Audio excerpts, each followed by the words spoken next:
Good bad ugly கண்டிப்பாக லாபமான படம். குட் பேட் அக்லி நஷ்டம்னு மைத்ரி மூவி மேக்கர்ஸ் எங்கேயாவது அனௌன்ஸ் பண்ணியிருக்காங்களா? அதனோட ஒரிஜினல் ப்ரொடக்ஷன் காஸ்ட்னு நம்மளுக்கு தெரியாது. பட் ரவுண்ட் அபவுட் அது ஒரு 300 கோடி ரூபாய்க்கு மேலே எல்லாமே சேர்த்து வியாபாரம் பண்ணியிருக்கு. அதனால் அது அந்த ப்ரொடியூசருக்கு மட்டும்தான் அதனோட ப்ளஸ் அண்ட் மைனஸ் தெரியும். பட் கண்டிப்பாக அது ப்ளஸ்ஸான படம் தான். எவ்வளோ ப்ளஸ்ன்னுலாம் நமக்கு தெரியாது. அடுத்த அஜித் பட ப்ரொடியூசருக்கு ஒரு வாய்ப்பு ராகுலுக்கு இருக்குது. அதை நான் இல்லைன்னு எப்பவுமே சொல்லலை. ஒரு படம் மதகஜராஜா, இன்னொரு படம் அந்த குடும்பஸ்னு ஓரளவுக்கு நியாயமான வெற்றி.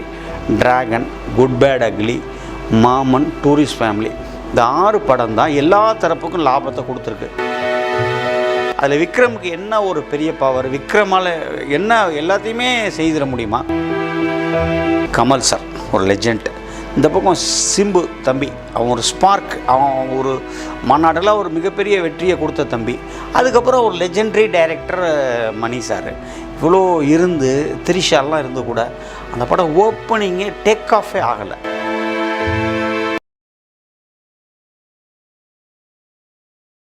சார் வணக்கம் சார். வணக்கம். எப்படி சார் இருக்கீங்க? நல்லா இருக்கேன் முருகா. சார் சமீபத்தில் ஒரு செய்தி கேள்விப்பட்டதில் நிறைய பேரே சொல்ல ஆரம்பிச்சிட்டாங்க. என்ன, அஜித் படத்துக்கு அடுத்து தயாரிப்பாளர் கிடையாது, யாருமே முன் வரல அப்படின்ற மாதிரி சொல்கிறாங்களே. இந்த நிகழ்வு நீங்கள் கேள்விப்பட்டீங்களா? அதெல்லாம் ஒரு தப்பான பொய்யான தகவல்.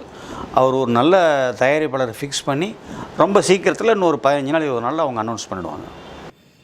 என்னன்னா, குட் பேட் அக்லி திரைப்படமே பெரிய நஷ்டம் மைதிரி மேக்கர்ஸுக்கு. அதனால் யாருமே அவ்வளோ சம்பளத்தை கொடுத்து அவர் எடுக்க ரெடியாக இல்லை அப்படின்றாங்க. உண்மையிலேயே குட் பேட் அக்லியோட நிலவரம் என்ன உங்களுக்கு? குட் பேட் அக்லி கண்டிப்பாக லாபமான படம்.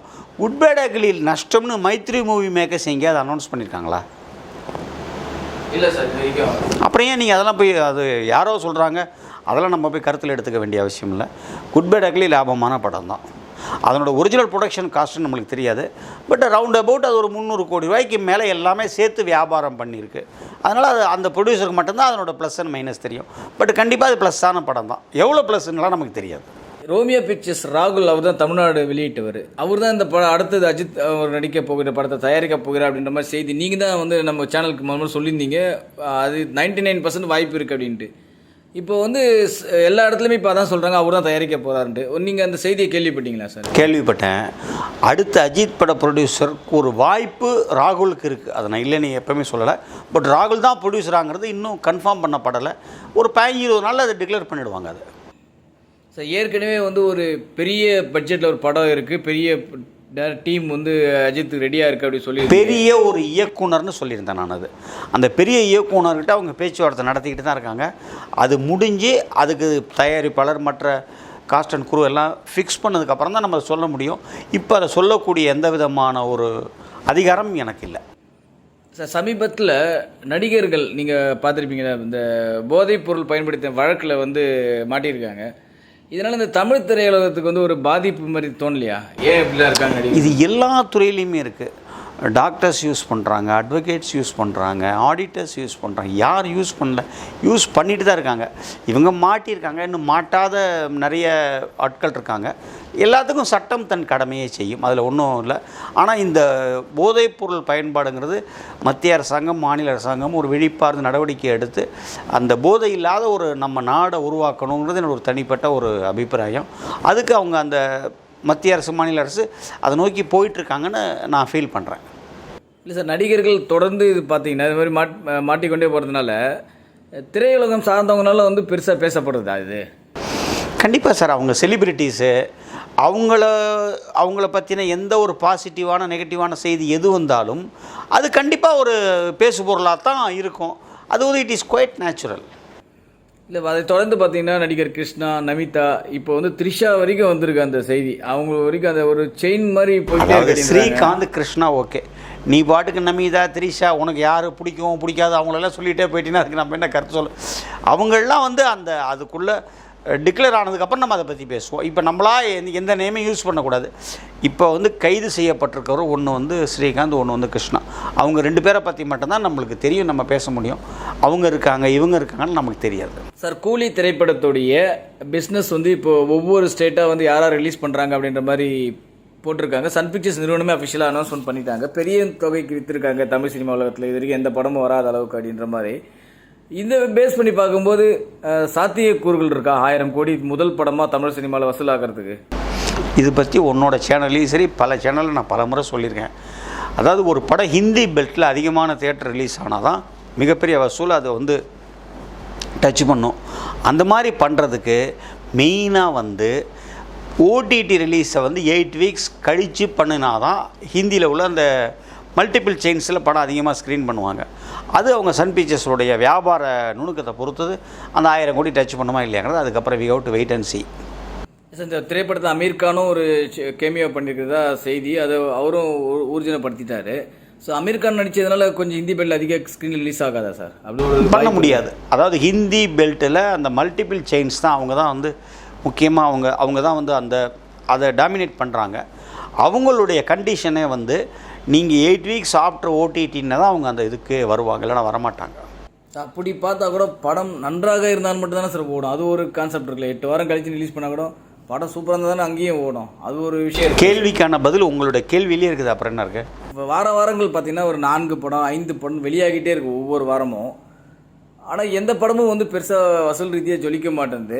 ஏதாச்சும் ஒரு படமாச்சும் ஜொலிக்கும் நீங்கள் எதிர்பார்க்குறீங்களா? இப்போ பார்த்தீங்கன்னா இல்லை, இப்போ நம்ம எல்லா படமும் ஜொலிக்கும் தான் எதிர்பார்க்குறோம். இந்த போன வாரம் 27ஆம் தேதி வரைக்கும் 161 படம் ரிலீஸ் ஆகிருக்கு. திரும்ப நான் சொல்கிறேன், யார் வேணாலும் கோவப்பட்டுக்கிட்டோம், யார் வேணாலும் வருத்தப்பட்டு, இதில் 6 படம் தான் மிகப்பெரிய வெற்றி.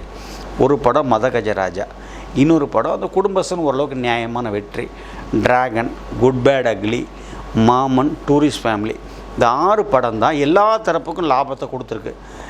மற்ற படங்கள் அந்த அளவுக்கு வெற்றியை கொடுக்கல. இதை நான் ஆணித்தரமாக அழுத்தமாக பதிவு பண்ணுறேன். அது எந்த நடிகராக இருந்தாலும் சரி, எந்த ப்ரொடியூசராக இருந்தாலும் சரி, இந்த 6 படத்தினுடைய அளவு வெற்றியை மற்ற எந்த படமும் சுவைக்கலை, எந்த படமும் டச் பண்ணலங்கிறதான் உண்மை. ஸோ எல்லா படமும் ஜெயிக்கணுன்னா நல்ல கண்டென்ட் வேணும். நல்ல கண்டென்ட் இருந்ததுன்னா எந்த நடிகர் நடித்தாலும் அந்த படம் ஓடும். அதாவது இவர் புகழ்பெற்ற நடிகர், பல ஹிட்டு கொடுத்துருக்காரு, அதனால் படம் ஓடிடாது. இவர் சுமாரான நடிகர், அதனால் ஒரு படம் ஓடாமல் இருந்துடாதுல. ஸோ அந்த நல்ல கண்டென்ட் வேணும்னு ஜனங்கள் எதிர்பார்க்குறாங்க. அவங்க கொடுக்குற ஒரு 120 ரூபா அல்லது 190 ரூபா டிக்கெட்டுக்கு அவங்க ஒரு மகிழ்ச்சியை எதிர்பார்க்குறாங்க. அதுக்கு நீங்கள் என்ன மாதிரி படங்கள் எடுத்தால், ஃபேமிலி படங்கள், ஓரியன்ட் படங்களும் ஓடும். இப்போ இந்த மதகஜராஜா மாதிரி மசாலா படங்களும் ஓடும். டிராகன் மாதிரி சப்ஜெக்ட் ஓரியன்ட் படங்களும் ஓடுது. எல்லாமே ஒரு, அதாவது இப்படி தான் அப்படி தான் ஜானர்னு கிடையாது. ரெண்டாவது இந்த போதைப் பொருள் அந்த மாதிரி அந்த கொஞ்சம் கலாச்சாரத்துலேருந்து கொஞ்சம் வெளியில் வரணும். வன்முறையை விட்டு கொஞ்சம் வெளியில் வரணும். வந்தால் ஜனங்கள் ரசிக்க தயாராக இருக்காங்க. சார், நீங்கள் சொல்கிறீங்க இந்த 6 படங்கள் தான். கிட்டத்தட்ட பார்த்தீங்கன்னா இந்த வருடத்துலேயே எனக்கு தெரிஞ்சே பார்த்தீங்கன்னா ஒரு 20-30 படங்கள் சக்ஸஸ் பீட் கொண்டாடிருக்காங்களே. இப்போ அந்த சக்ஸஸ் பீட்டை நம்ம எதை வச்சு சார் எடுத்துக்க முடியும்? அது எதை வச்சு அவங்க சக்ஸஸ்ன்னு அவங்க கொண்டாடுறாங்க? அவங்க சந்தோஷமாக இருக்காங்க, அதனால் அவங்க கொண்டாடுறாங்க. அதை பற்றி நான் பல முறை சொல்லிட்டேன். நான் திரும்பவும் அதை I don't want to repeat. Tiruppur Subramaniam sir பல பேட்டிகள்லையும் பல மீட்டிங்கள்லையும் ரொம்ப அழகாக சொல்கிறாரு, நீங்கள் ஏன் ஓடாத படத்துக்கெல்லாம் கொண்டாடுறீங்கன்னு கேட்குறாரு. இது நம்ம அவங்க எத்தனை முறை அவங்கள பார்த்து கேட்க முடியும்? இல்லை சார், நாம் நமக்கே தெரியுது இந்த படம் சரியாக போகலைன்ட்டு. ஆனால் அவங்க சக்ஸஸ் மீட்டு கொண்டாடுறாங்க. இது படம் விளம்பரத்துக்குன்னு மட்டும் எடுத்துக்க முடியுமா? இதை அப்படி அவங்க பண்ணுறதை வச்சு தெரியல எனக்கு. அது இதை பற்றி நான் பலமுறை யோசித்து பார்த்துட்டு எனக்கு அது சரியான பதில் தெரியலை. அதுக்கு என்னமோ தெரியல. அவங்க ஏதோ ஒரு பெரிய பொருள் செலவில் க்ரீன் பார்க் ஹோட்டலில் ஒரு பெரிய ஒரு சக்ஸஸ் மீட்டு வச்சிடுறாங்க. அதுக்கு என்னன்னு தெரியல நம்மளுக்கு. சார், ஓடிடி 8 வாரங்கள் இந்த பேச்சுவார்த்தை இன்னும் நம்ம தமிழ் சினிமா மட்டும் இழுபறியாகவே இருக்கு. இதுக்கு ஏதாவது சுமூகமான தீர்வு கிடைக்கும்னு நினைக்கிறீங்களா? கிடைக்கும்னு கண்டிப்பாக நான் நினைக்கிறேன். இது சம்பந்தமாக திருப்பூர் சுப்பிரமணியம் சார் அதுக்கு ஒரு ஸ்ட்ராங்கான ஒரு முடிவை எடுக்கிறார். அவரும் மிஸ்டர் பன்னீர்செல்வம் சார் எல்லாம் சேர்ந்து ஒரு நல்ல ஒரு அருமையான ஒரு முடிவு எடுப்பாங்க. அதுக்கு ஒரு கண்டிப்பாக ஒரு நல்ல தீர்வு வரும், வராமல் போயிடாது. ஆனால் அதை பண்ணினாதான் தமிழ் திரையுலகம் பிழைக்குங்கிறது என்னுடைய ஆணித்தரமான அழுத்தமான கருத்து. சார், நடிகர்களுடைய கதை தேர்வு, அதாவது இப்போதைக்கு கதை தேர்வில் கவனம் இல்லையோ அப்படின்ற மாதிரி ஒரு கருத்து நிலவிட்டே இருக்குது. ஏன்னா எந்த முன்னணி நடிகர்களுக்குமே பெரிய அளவில் கதை இருக்கவே மாட்டேங்குது இன்றைக்கி வர படங்களில். சின்ன சின்ன நடிகர்கள் கூட அழகான கதையை சூஸ் பண்ணி நடிக்கிறாங்க. ஏன் கதை தேர்வில் இப்போ நடிகர்கள் கவனம் செலுத்துவதே கிடையாதா? இந்த கேள்விக்கு நான் எப்படி முருகா பதில் சொல்ல முடியும்? அந்த சரியான கதை தேர்வு செய்யாத நடிகர்களை நீ சந்தித்து பேட்டி எடுத்தினா அவங்க தான் சொல்ல முடியும். அவங்ககிட்ட தான் அந்த கேள்வி சரியாக இருக்கும். என்னக்கிட்ட அந்த கேள்வி சரியாக இருக்குது. அதாவது கதை தேர்வு சரியாக இல்லாதனால தான் அந்த படங்கள் ஓடலை. அந்த 161 படத்தில் இந்த 6 படத்தை தவிர பாக்கி 155 படம் ஓடலையே. சார், அதை தான் சார் நானும் கேட்குறேன். ஏன்னா பார்த்தீங்கன்னா இப்போது வீர தீர சூரன், ரெட்ரோ, இன்னும் வந்து இப்போ ஒரு முன்னணி நட்சத்திரோட படங்களுக்கு கூட சொல்லலாம். அந்த அளவுக்கு வந்து எதிர்பார்த்தாங்க. ஆனால் வந்து பெருசாக நீ ஏன் அந்த 2 படத்து பேரை மட்டும் சொல்கிற? ஓடாத இன்னும் எவ்வளோ படங்கள் இருக்கு. நான் சொல்றது முன்னணி நடிகர்களுடைய தக் லைஃப், தக் லைஃபும் எடுத்துக்கலாம். அதான் சொல்கிறேன், அந்த மாதிரி படங்கள்லாம் வந்து ஒரு சில படங்கள் வந்து நன்றாக இருந்தால் கூட படம் ஓட மாட்டேங்குது. என்ன காரணம் நினைக்கிறீங்க சார்?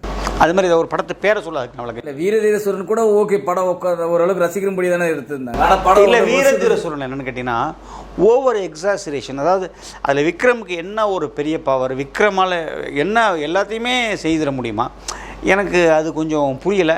ரெண்டாவது செகண்ட் ஹாஃப்லாம் ரொம்ப ஒரு ட்ராகு லேகு எல்லாமே அந்த படத்தில் இருந்தது.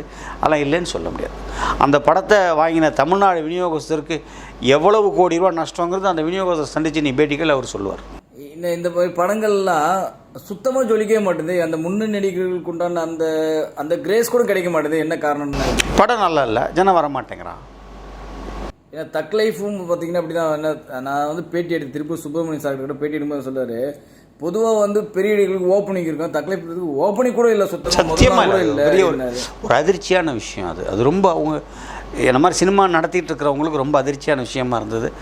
கமல் சார் ஒரு லெஜெண்ட், இந்த பக்கம் சிம்பு தம்பி, அவன் ஒரு ஸ்பார்க், அவன் ஒரு மாநாடெல்லாம் ஒரு மிகப்பெரிய வெற்றியை கொடுத்த தம்பி. அதுக்கப்புறம் ஒரு லெஜெண்டரி டைரக்டர் மணி சார், இவ்வளோ இருந்து திரிஷாலாம் இருந்து கூட அந்த படம் ஓப்பனிங்கே டேக் ஆஃபே ஆகலை. அது ஒரு ரொம்ப ஆச்சரியமான. அதான் இப்போ நீங்கள் விடுற அந்த ஃபஸ்ட் லுக்கு, செகண்ட் லுக்கு, அந்த ட்ரெய்லர் டீசரில் இந்த படத்தை வந்து அவன் ஜட்ஜு பண்ணிடுறான் ஆடியன்ஸு. ஸோ அது நல்லா இருக்கும்னு நினச்சா தான் வரான், இல்லைனா வரமாட்டேங்கிறான். எஸ், இப்போ நீங்கள் சிம்புன்னு சொல்லும் போது தான் ஒரு செய்தி கேள்விப்பட்டோம். என்னென்னா தனுஷ், வெற்றிமாறன், சிம்பு இது வந்து ஒரு இஷ்யூ ஓடிக்கிட்டு இருக்குதா ஒரு செய்தி? ஒரு இஷ்யூவும் ஓடலை. அதை எல்லாத்தையுமே நண்பர் வெற்றி வந்து அவருடைய இன்டர்வியூவில் ரொம்ப தெளிவாக அவருடைய வீடியோ பைட்டில் ரொம்ப க்ளீனாக சொல்லிட்டார். தனுஷ் எந்த விதத்திலும் தொந்தரவு பண்ணலை. நீங்கள் என்ன உங்களுக்கு என்ன மாதிரி பிடிக்குதோ எடுத்துக்கோங்க. வடசென்னையிலேருந்து எடுத்தாலும் சரி, இல்லை வடசென்னையோட அதோட ஒரு போர்ஷன் எடுத்தாலும் சரி, எல்லாம் ஓகேன்னு சொல்லிட்டாரு.